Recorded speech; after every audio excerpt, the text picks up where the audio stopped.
Em 1987, aconteceu aquele que é considerado um dos maiores acidentes radioativos do mundo. O acidente com o Césio-137 teve início no dia 13 de setembro em Goiânia, Goiás. Confira um pouco dessa história agora, aqui no programa Educar. O desastre fez centenas de vítimas, todas contaminadas através de radiações emitidas por uma única cápsula que continha Césio-137. A tragédia começou quando 2 jovens catadores de materiais recicláveis abriram um aparelho de radioterapia em um prédio público abandonado no centro de Goiânia.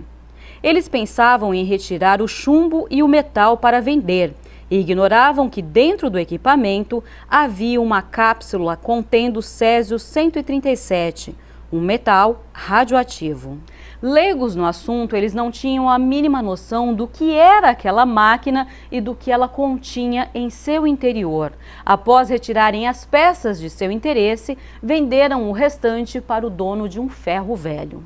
O dono do estabelecimento era Devair Alves Ferreira, que ao desmontar a máquina, expôs ao ambiente 19,26 gramas de cloreto de Césio-137, um pó branco parecido com o sal de cozinha, que no escuro brilha com uma coloração azul.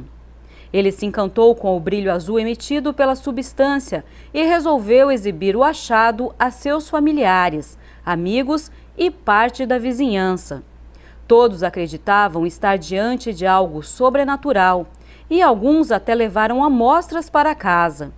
A exibição do pó fluorescente decorreu 4 dias e a área de risco aumentou, pois parte do equipamento de radioterapia também fora para outro ferro velho, espalhando ainda mais o material radioativo. Algumas horas após o contato com a substância, várias pessoas passaram a clamar dos sintomas da contaminação: vômitos, náuseas, diarreias e tonturas. Muitas pessoas buscaram então atendimento médico.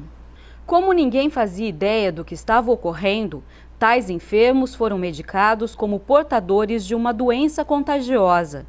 Dias se passaram até que foi descoberta a possibilidade de se tratar de sintomas de uma síndrome aguda de radiação. Somente no dia 29 de setembro de 1987, após a esposa do dono do ferro velho ter levado parte da máquina de radioterapia até a sede da Vigilância Sanitária, é que foi possível identificar os sintomas como sendo de contaminação radioativa. Os médicos que receberam o equipamento solicitaram a presença de um físico nuclear para avaliar o acidente. Foi então que foi constatado que havia índices de radiação na Rua 57 do setor aeroporto, bem como nas suas imediações. Diante de tais evidências e do perigo que elas representavam, foram acionados órgãos de atuação na área nuclear, como a Comissão Nacional Nuclear, a CNEM, o Departamento de Instalações Nucleares e as Indústrias Nucleares do Brasil. Foi quando a Secretaria de Saúde do Estado começou a realizar a triagem dos suspeitos de contaminação em um estádio de futebol da capital.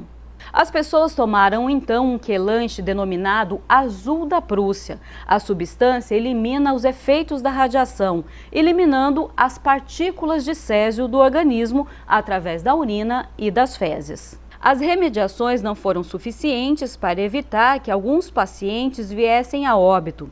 Entre as vítimas fatais estava a menina Leide das Neves, seu pai Ivo, Devair e sua esposa, Maria Gabriela, e 2 funcionários do ferro velho. Posteriormente, mais pessoas morreram vítimas da contaminação com o material radioativo, entre eles funcionários que realizaram a limpeza do local. O trabalho de descontaminação dos locais atingidos não foi fácil. A retirada de todo o material contaminado com o Césio-137 rendeu cerca de 6.000 toneladas de lixo, sendo roupas, utensílios, materiais de construção e outros. Tal lixo radioativo encontra-se confinado em 1.200 caixas, 2.900 tambores e 14 containers revestidos com concreto e aço em um depósito construído na cidade de Abadia de Goiás, onde deve ficar por aproximadamente 180 anos. Em 1996, a Justiça julgou e condenou 3 sócios e funcionários do Instituto Goiano de Radioterapia. Eles foram condenados a 3 anos e 2 meses de prisão, pena que foi substituída por prestações de serviços. Atualmente, as vítimas reclamam da omissão do governo para a assistência da qual necessitam, tanto médica como de medicamentos. Fundaram a Associação de Vítimas Contaminadas do Césio 137 e lutam contra o preconceito ainda existente.